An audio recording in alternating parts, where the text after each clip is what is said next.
Olá, seja muito bem-vindo a mais uma edição do CESP Entrevista. Hoje falamos sobre a Lei Geral de Proteção de Dados Pessoais, a LGPD, legislação que está em vigor desde setembro de 2020 e entrou na sua última fase de implementação agora no mês de agosto, com a introdução de sanções a quem descumprir as regras previstas. Para falar conosco sobre a LGPD, sua importância, as obrigações trazidas às instituições e aos profissionais, o CESP Entrevista recebe um super especialista no tema, o advogado Bruno Bioni. O Bruno é professor e consultor jurídico na área de regulação e tecnologia, com ênfase em privacidade e proteção de dados pessoais. Atualmente é doutorando em Direito Comercial na Faculdade de Direito da Universidade de São Paulo e é mestre em Direito Civil pela mesma instituição. Entre as várias atividades desenvolvidas no Brasil e junto a instituições internacionais, estão o período de pesquisa no Centro de Tecnologia, Direito, Internet e Sociedade da Universidade de Ottawa, no Canadá, e participação no grupo de políticas públicas para o acesso à informação da USP e na rede latino-americana de estudos sobre vigilância, tecnologia e sociedade. Além disso, foi assessor jurídico e de relações governamentais do Comitê Gestor da Internet no Brasil e do Núcleo de Informação e Coordenação do Ponto BR. Vamos então conferir a entrevista com Bruno Bioni. E lembrando que se você ainda não se inscreveu no canal do CESP, aproveite para fazê-lo agora, já acione o sininho para receber lembretes dos próximos vídeos e fique conosco. Acompanhe o sindicato pelas redes sociais, pelo portal e participe das nossas atividades. Bruno, muito obrigada por aceitar o nosso convite e estar conosco hoje nesse CESP Entrevista. Obrigado você, Rita, pelo convite. É um prazer estar podendo conversar com o Sindicato dos Engenheiros do Estado de São Paulo e acho que o papo vai ser super interessante. Então, eu queria que você desse uma geral assim, sobre o que é exatamente a LGPD, essa importância, e como que ela tem sido posta em prática, já que ela já está em vigor desde o ano passado, embora fossem previstas aí fases de implementação. Sim, acho que o adjetivo mais importante para a gente poder começar essa conversa é justamente o geral, uma lei geral de proteção de dados pessoais.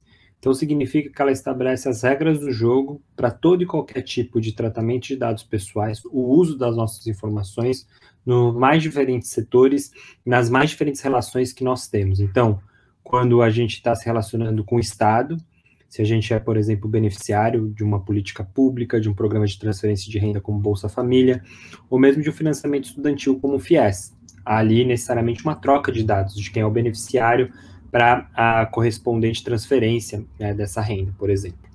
Também isso vai impactar as relações laborais, de trabalho, porque, invariavelmente, o nosso empregador, ele também processa uma quantidade enorme de nossos dados pessoais, seja para processar a folha de pagamento, eventualmente para monitorar o ambiente de trabalho, questões de produtividade, até mesmo da saúde do ambiente de trabalho. Também ali você tem necessariamente uma troca desses dados. E relações de consumo nas mais diferentes facetas, com a sua empresa, a sua prestadora de telecomunicações, com a rede social favorita, ou o website que você acessa para se informar, o seu plano de saúde, e por aí vai. Né? Então, essa é uma lei que tem um impacto enorme, e que eu costumo dizer que é quase como se fosse a repactuação das regras do jogo, de como que a sociedade hoje funciona, porque ela é cada vez movida, orientada por dados. Então, para fazer uma analogia e para o pessoal poder tentar recuperar um pouquinho na memória, é mais ou menos algo similar ao que foi a própria consolidação da legislação trabalhista, ou até mesmo o Código de Defesa do Consumidor, porque ela vai procurar nos proteger e também procurar criar uma confiança para que a gente possa depositar e trocar essas nossas informações, essa parcela da nossa identidade, nessas N relações que eu mencionei, com o Estado, com o empregador, ou até mesmo com vários prestadores de serviços e produtos. Como é que está essa vigência da lei, exatamente desde setembro, e em que ponto que a gente entrou agora em agosto com essa nova fase? Sim. Bom, aí é importante mencionar que desde o início do processo de discussão consolidação e aprovação da lei, sempre houve um diagnóstico compartilhado por N atores, os políticos, os agentes econômicos, as entidades de defesa do consumidor e direitos humanos de uma maneira geral, que essa seria uma lei que, de fato, ela traria um impacto muito grande. Então, quando ela foi aprovada em 2018, já logo se pensou em ter pelo menos 2 anos daquilo que a gente chama de período de vacatio legis. É como se fosse uma gordura, a lei foi aprovada, mas ela ainda não está valendo, para que as organizações elas pudessem se adaptar. E aí, então, esses 2 anos já mostram um pouco que, pelo menos, se esperava que o próprio setor e os agentes econômicos pudessem utilizar desse período, um período robusto, né? A gente está falando aí de 24 meses, para poderem readequarem os seus processos, né? E acabou, logo depois que ultrapassados esses 2 anos, colocando mais uma fase, digamos assim, da implementação da Lei Geral de Proteção de Dados, onde que agora, a partir de agosto, os órgãos reguladores, especialmente a Autoridade Nacional de Proteção de Dados Pessoais, também já pode aplicar sanções, caso haja uma infração com relação à lei. Então, eu costumo dizer e brincar que a melhor maneira de você buscar uma implementação é você organizar o seu guarda-roupa de dados, né? Porque hoje as organizações, via de regra, elas coletam, processam uma série de dados pessoais e dados de uma maneira geral, mas muitas delas ainda não passaram por um processo de transformação digital e tecnológica para entender isso como um grande ativo e poder disso extrair valor. Né? Extrair valor para ser mais eficiente nos seus processos, para você até mesmo ter uma relação mais dinâmica com o seu consumidor ou com o seu empregado.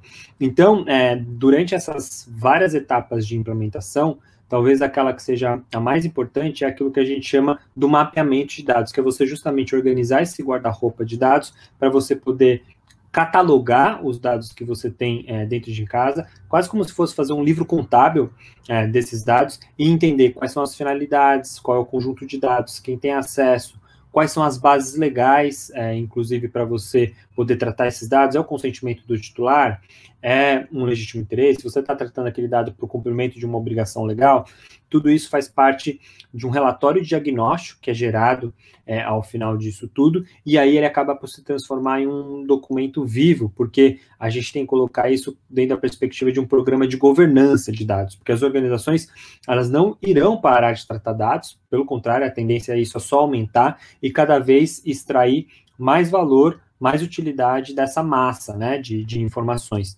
Então, ainda que a gente fale dentro dessa perspectiva de que as organizações se adequaram, estão se adequando, talvez seja mais verdadeiro dizer que esse é um processo que veio para ficar, porque a todo momento a gente vai ter que estar pensando como que organiza a casa esse guarda-roupa de dados. Agora, Bruno, as organizações, elas têm estruturas muito desiguais entre si. Quais as dificuldades que as empresas têm encontrado, ou a que organização elas poderiam recorrer para cumprir a lei direitinho, todas as regras previstas, e que punições são essas que elas podem sofrer a partir de agora? Sim, o principal gargalo, ele ainda continua sendo o elemento humano, porque isso envolve uma mudança de cultura dentro da organização.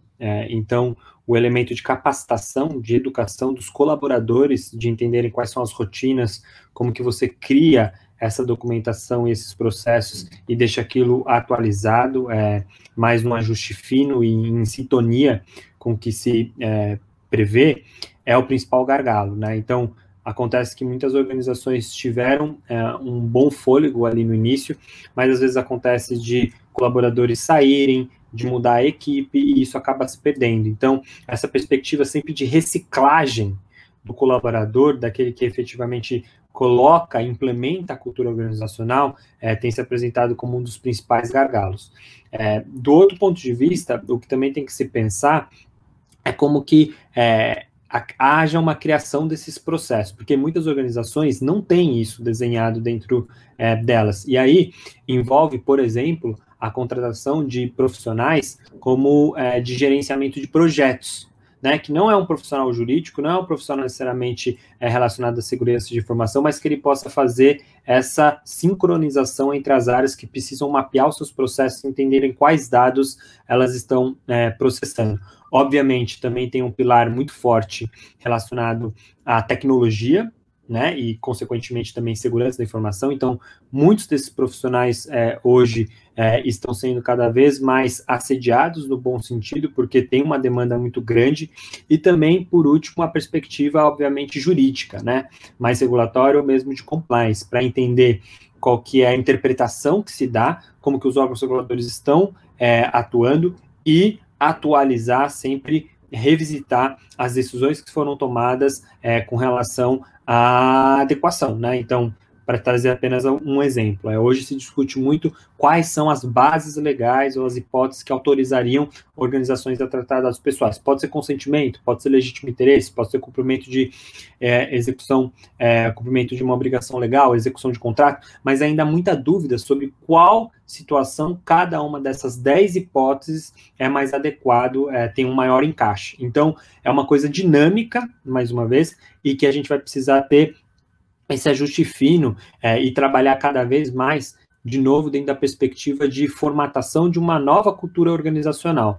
Porque mesmo depois que você consegue atrair esses talentos, desenhar esses processos, também é muito importante fazer com que essas áreas não trabalhem em silos, pelo menos do ponto de vista desse programa de governança. Porque, caso contrário, você vai sempre estar ali num ponto cego, né? E isso já tem se demonstrado muito verdadeiro, né? É um exercício contínuo. Não adianta pensar que uma organização que já iniciou o seu processo lá em 2018 e em 2020 concluiu. Não, sempre tem algo a se fazer, porque sempre tem uma entrada e um conjunto de dados que a organização ela vai tratar, ou ela vai conhecer, ela vai descobrir, e isso envolve sempre pensar nessa adequação. Tá. E, enfim, o processo é contínuo, mas chegamos aí na fase que pode haver sanções.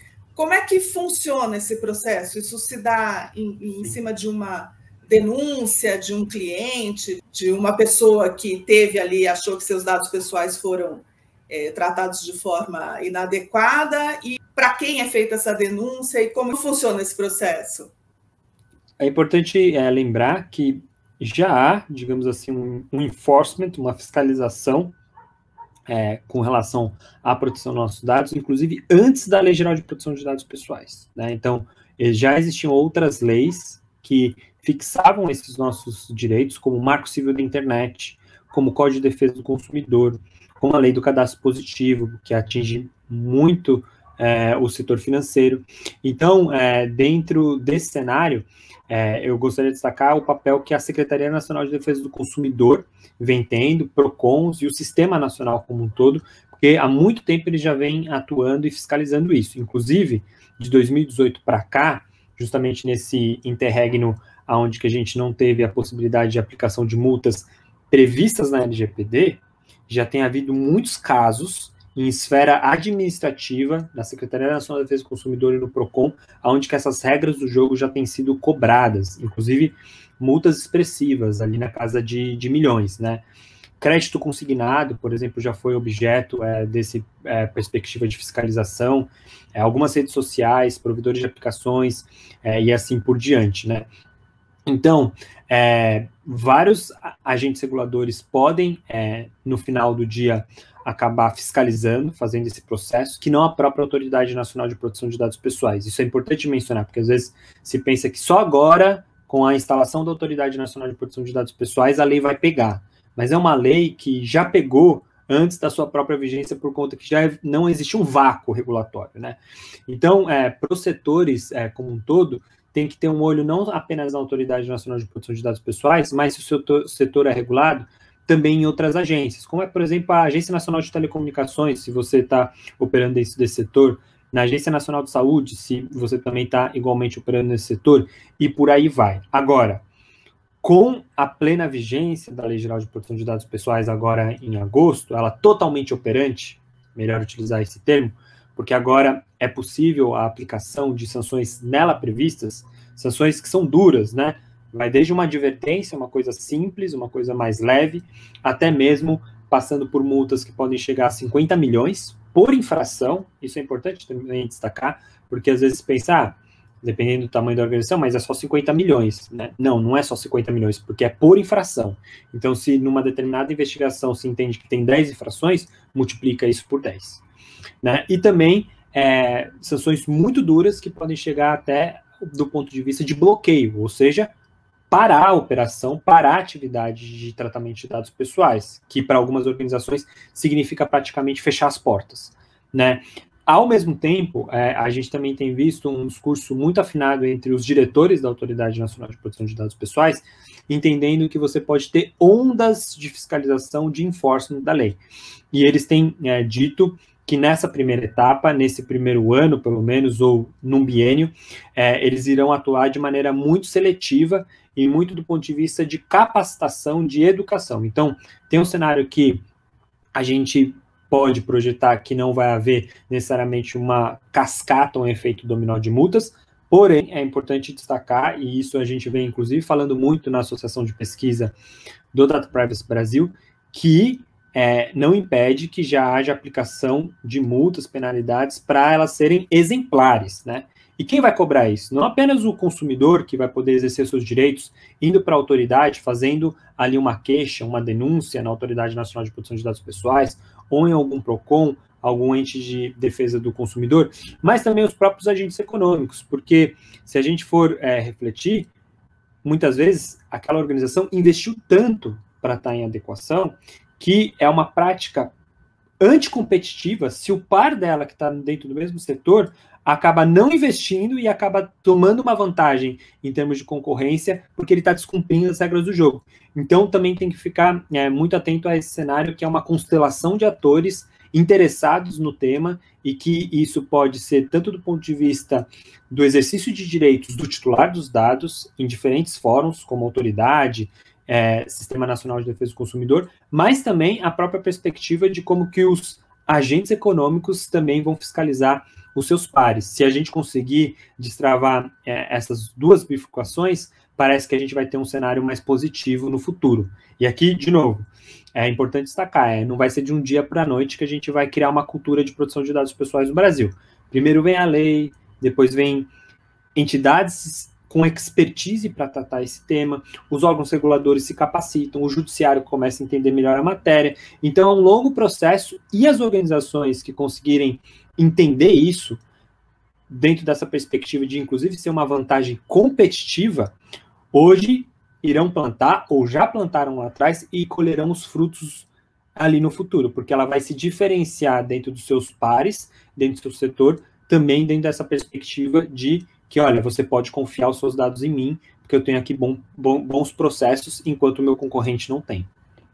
Bruno, e você enfatizou bastante que se trata de uma mudança de cultura organizacional, não se trata de cumprir uma tarefa. Agora temos uma lei, a LGPD traz um desafio bem maior que esse. Para os profissionais que atuam ali dentro das organizações, com essa tarefa, né? Porque nós temos provavelmente muitos engenheiros que estão aí às voltas com essa tarefa, sejam os engenheiros da área de TI mesmo, sejam engenheiros em funções gerenciais. Que orientação você daria para os profissionais para eles seguirem um caminho correto nesse sentido? Primeiro, entender que isso não é um tema jurídico, regulatório, é um tema que envolve toda a organização. Então, quando eu falo muito da mudança de cultura organizacional, envolve todas as áreas, inclusive aqueles que são mais engenheiros de TI, ou outros engenheiros de produção, de processos e assim por diante. Então, é uma agenda, sobretudo, de oportunidade no mercado de trabalho. Então, isso também é um incentivo para que essas pessoas elas possam estudar sobre o tema. Cada vez mais processos seletivos acabam por cobrar esse tipo de habilidade ou um mínimo de familiaridade, porque, de novo, eu quero trazer alguém para a minha organização que não vai deixar a roda parar, e vai entrar e vai continuar deixando aquilo tudo atualizado. Do ponto de vista de, por exemplo, a perspectiva mais da classe de engenheiros, como, por exemplo, de construção civil, que ele pode estar pensando lá, mas como que esse negócio vai afetar o meu dia a dia? afeta demais, porque, você trata dados pessoais de N colaboradores que estão lá na obra, fazendo a coisa acontecer, subindo o prédio, o empreendimento. Isso envolve a perspectiva de você se relacionar com o seu consumidor para fins de remarketing, para fins de comunicação. Isso envolve toda a organização, porque a organização é feita de pessoas e para pessoas que tendem a consumir, né? Então, quanto melhor isso já for endereçado, mais rápido e menos dolorido será. E, de novo, vale a pena pensar desse ponto de vista de não ser um custo e ser uma janela de oportunidade, porque as organizações que têm apostado, têm trabalhado com essa mentalidade não negativa, não punitivista, não sancionatória, também é importante ter isso, mas a perspectiva de você otimizar, se tornar mais eficiente, quando você tem os dados mais estruturados, melhor cuidados, curados, você tem mais eficiência, você tem mais agilidade, você identifica quais são os gargalos de eficiência da sua organização, você identifica quem são, por exemplo, os consumidores que têm ali uma maior propensão de consumir de novo com você, de, inclusive, entender que eles não querem consumir com você e você melhorar aqueles processos falhos, e também do seu próprio empregado, porque ele satisfeito, ele vai produzir melhor. Isso também envolve você entender como que ele opera no dia a dia, e isso envolve tratamento de dados pessoais. Bruno, agora mudando aqui, digamos, do lado do balcão, falando de todos nós, como é que eu tiro, digamos assim, no bom sentido, proveito de existir essa lei? Como é que o cidadão comum age de modo a contribuir com a proteção dos seus próprios dados pessoais? E tudo que você faz, você põe algum dado pessoal, né? Qualquer coisa que você vai consultar, você acaba colocando ali, no mínimo, o seu e-mail, muitas vezes o seu CPF, informações sensíveis de saúde, bem-estar físico. Como é que a gente também se qualifica para lidar com isso e proteger os nossos dados pessoais? E qual a importância disso? Os efeitos da desproteção dos nossos dados, eles são muito, muito concretos, né? Então, eventualmente, algum tipo de discriminação que você pode sofrer, porque se sabe, por exemplo, a sua orientação religiosa, política, ou até mesmo características sensíveis sobre você, e se isso cai em mãos erradas, e sobretudo com algum tipo de intenção, você pode ser discriminado, né? Isso envolve a perspectiva da nossa identidade, de entender que hoje, cada vez mais, nós somos avaliados, julgados, com base não o que o nosso rosto, a nossa pessoa de carne e osso diz, mas o que o banco de dados diz a nosso respeito. Então, a própria perspectiva de tomada de crédito hoje é totalmente vinculada a isso. Então, se você tem, por exemplo, os seus dados vazados e possíveis fraudes são praticados utilizando a sua identidade, isso também vai te cobrar lá na frente, e tem que entender até como que isso pode ser remediado. E questões muito emblemáticas, como aconteceu até mesmo do ponto de vista disso impactar as eleições, né? A gente tem ali relatos mostrando como que possivelmente o referendo do Brexit, né, para a saída do Reino Unido ou não da União Europeia, pode ter sido manipulado a partir do uso de dados pessoais de maneira indevida, abusiva. A gente também tem relatos disso nas eleições norte-americanas, e também algum tipo de discussão já acontecendo antes nas eleições presidenciais que aconteceram, e provavelmente a gente vai ter essa mesma discussão agora no futuro. Então, impacta de maneira brutal a nossa vida, né? De novo, é sobre quem nós somos, como nós queremos ser enxergados e como nós queremos nos proteger em sociedade, né? Pensando até mesmo do ponto de vista ali mais da relação empregado-empregador, né? Quais são os limites, por exemplo, de um monitoramento no ambiente de trabalho? Até onde que ele pode te vigiar utilizando um dispositivo, ou até mesmo durante um home office, né?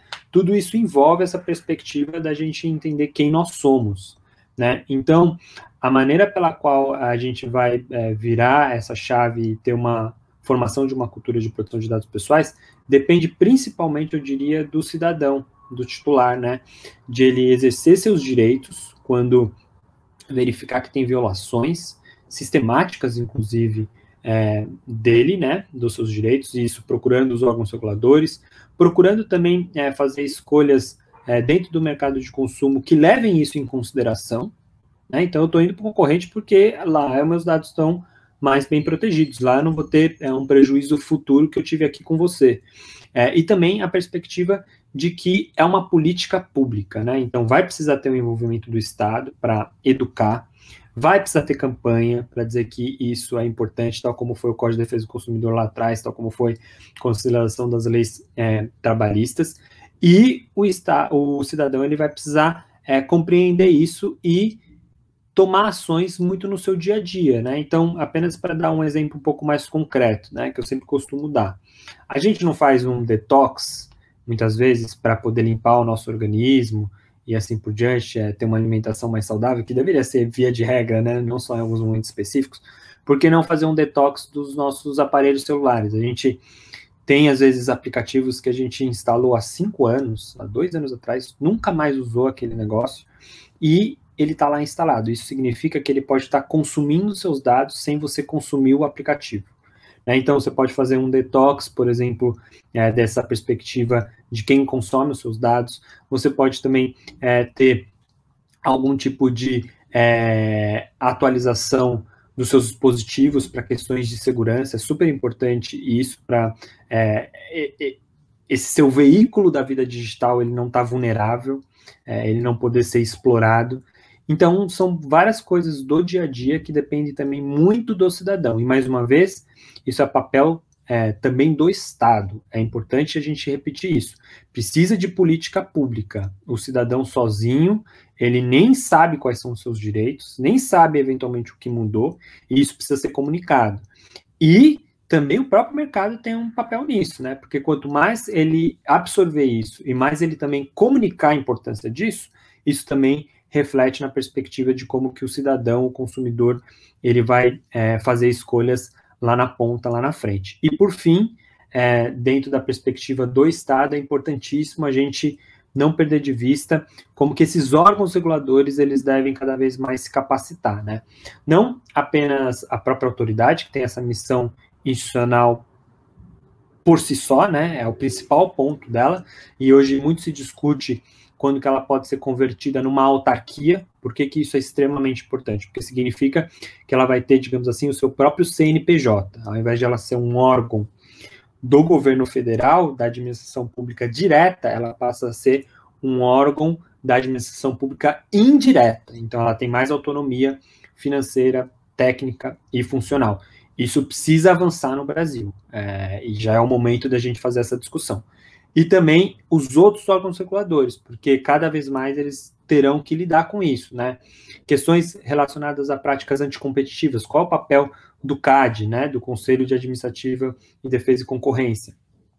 Anatel, no setor de telecomunicações, Bacen, no setor financeiro, onde que a gente tem agora visto como que várias empresas chamadas de fintechs, né, têm trazido ali algumas práticas interessantes. Isso também pode levar necessariamente para questões de dados, por isso que surgiu o Open Banking, por exemplo, justamente essa nossa capacidade de pegar os nossos dados e migrar para o concorrente. Isso tem a ver com dados pessoais. Então, é esse conjunto de ações, essa conjuntura que será necessário para a gente poder projetar um futuro melhor, e isso acontece a médio e longo prazo. É importante também destacar isso. Não vai ser numa varinha de mágica que a gente vai acordar amanhã e a gente vai ver todas as práticas modificadas, mudadas. Ou seja, temos todos aí cidadãos, mercado, Estado, academia, tarefas a cumprir para que a LGPD realmente cumpra a missão para a qual ela foi pensada, discutida e implementada. Bruno, muito obrigada por essa conversa muito esclarecedora, por aceitar o nosso convite. Foi muito bacana, eu acho que vai ajudar muito os nossos amigos em geral e os engenheiros a terem mais familiaridade com esse tema que é fundamental. Obrigado a você, Rita, pelo convite, e a gente fica sempre à disposição. Muito obrigada. E muito obrigada a você que assiste a mais essa edição do CESP Entrevista sobre a LGPD. Fique de olho nesse tema, proteja os seus dados, e estude a lei para fazer com que ela seja cumprida. Até a próxima. Valeu!